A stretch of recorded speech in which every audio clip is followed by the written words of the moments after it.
Military action जब भी होता है वो सिम्टम का इलाज करता है, वो बीमारी की जड़ तक नहीं पहुंच पाता है। पाकिस्तान के अंदरूनी हालात भी अच्छे नहीं है, वो हम सब जानते हैं। पुलवामा के बाद भी एक इसी तरह से बालाकोट हो गया, तो उसके बाद क्या हुआ?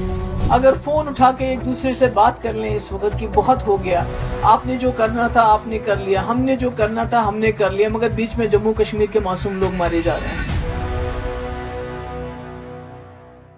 जैसे आपने पुंछ में देखा, अयान अरूबा जो ट्विंस हैं खेल रहे थे, तो उसके बाद उनकी खून से लथपथ लाश है। इसी तरह इर्तिजा अब्बास 7 साल का बच्चा जो उस पार के वहाँ कश्मीर का है। तो मुझे समझ नहीं आता है कि इसमें ये जो हालात हैं इसमें बच्चों का क्या कसूर है, औरतों का क्या कसूर है जो इस वक्त इस क्रॉस फायर में फंस रहे हैं, मुश्किलात में हैं।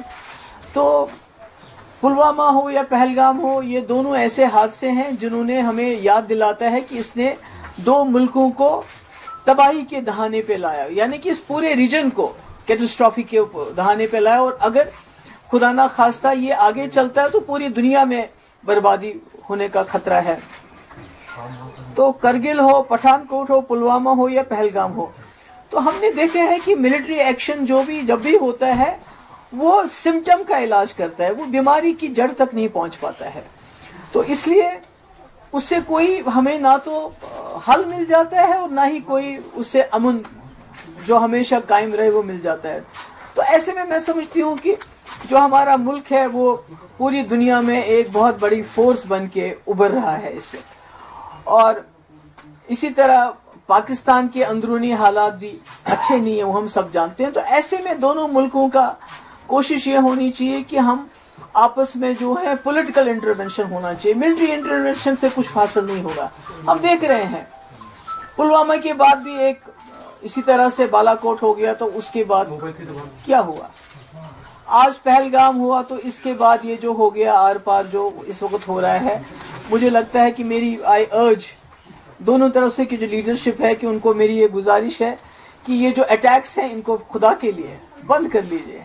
हमारे बच्चे मतलब कि जिनके खेलने के दिन है, मैंने खुद देखा उस बच्चे की जो फोटो पहले थी वो खेल रहा था उसी टी शर्ट में, उसके बाद जब उसकी मैयत को लेके जा रहे थे जो पुंछ का है, तो उसके सर का ये हिस्सा बिल्कुल अलग था।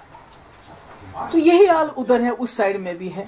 तो मैं समझती हूँ कि आखिरकार जम्मू कश्मीर के लोग, हमारे खासकर जो बॉर्डर के लोग, कब तक इस मुसीबत को झेलेंगे? गोदे कब तक ये खाली हो जाएंगी? इस तरह की जो जंगी जुनून है दोनों तरफ से। अब तो ये भी हो गया कि दोनों तरफों ने कहा, हमारी तरफ से ये कहा जा रहा है कि हमने वहां मिलिटेंट्स के कैंप उड़ा देने थे और वो हमने उड़ा दिए,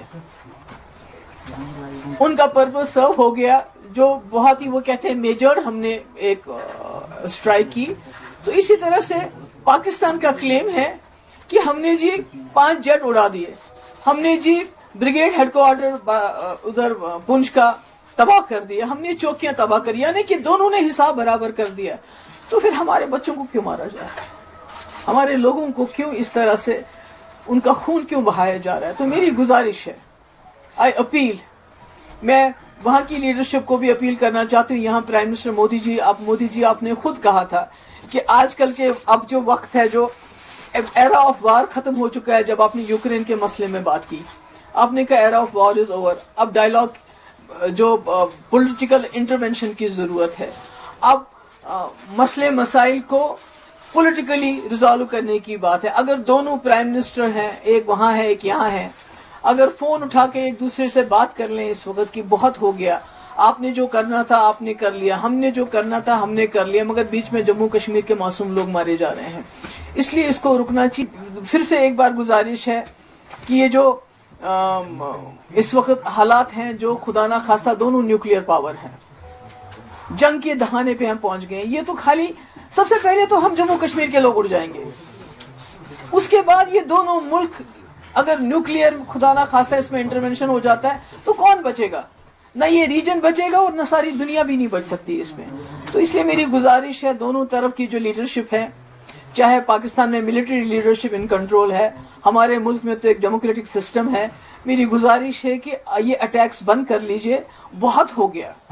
آپ دونوں کے کہنے کے مطابق آپ نے ٹارگیٹس اچیو کر لیے ہیں, آپ نے بدلے بھی لے لیے, آپ نے کہا کہ ہم نے وہاں ٹیررسٹ مار دیے ہیں, انہوں نے کہا ہم نے یہاں بریگیڈ ہیڈ کوارٹر اور جہاز گرا دیے. حالانکہ جو دونوں طرف کے ہسپتالوں کی کہانی ہے وہ اور ہے.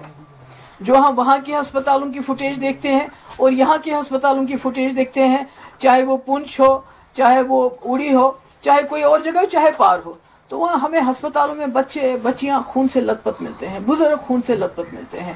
ہمیں تو سمجھ نہیں آتا ہے کہ کون سا بریگیڈ, کس بریگیڈ کی پاکستان بات کر رہا ہے یا کس دہشت گردی کیمپ کی ہم بات کر رہے ہیں, مجھے نہیں معلوم نہیں ہے.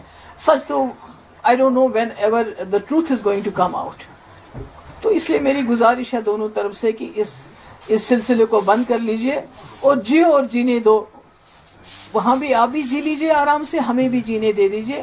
اور خاص کر جموں کشمیر کے لوگوں پہ جو قہر نازل ہوا ہے پچھلے کچھ دن, وہ تو پہلگام سے ہی شروع ہو گیا, کیونکہ یہاں کے لوگوں کے دل دہل گئے وہ جو واقعہ ہوا. سب کچھ ہم جو کر سکتے تھے ہم نے کیا, مگر اس کے بعد یہ جو اٹیکس کا سلسلہ شروع ہو گیا یہ ٹھیک نہیں ہے, یہ انسانیت کے خلاف ہے. میں اپیل کرتی ہوں اور مجھے امید ہے کہ دونوں ملک کے جو لیڈرشپ ہے وہ ہم جموں کشمیر کے لوگوں کی آواز کو سنے گی. بہت خون بہا, اب یہاں بس ہونی چاہیے.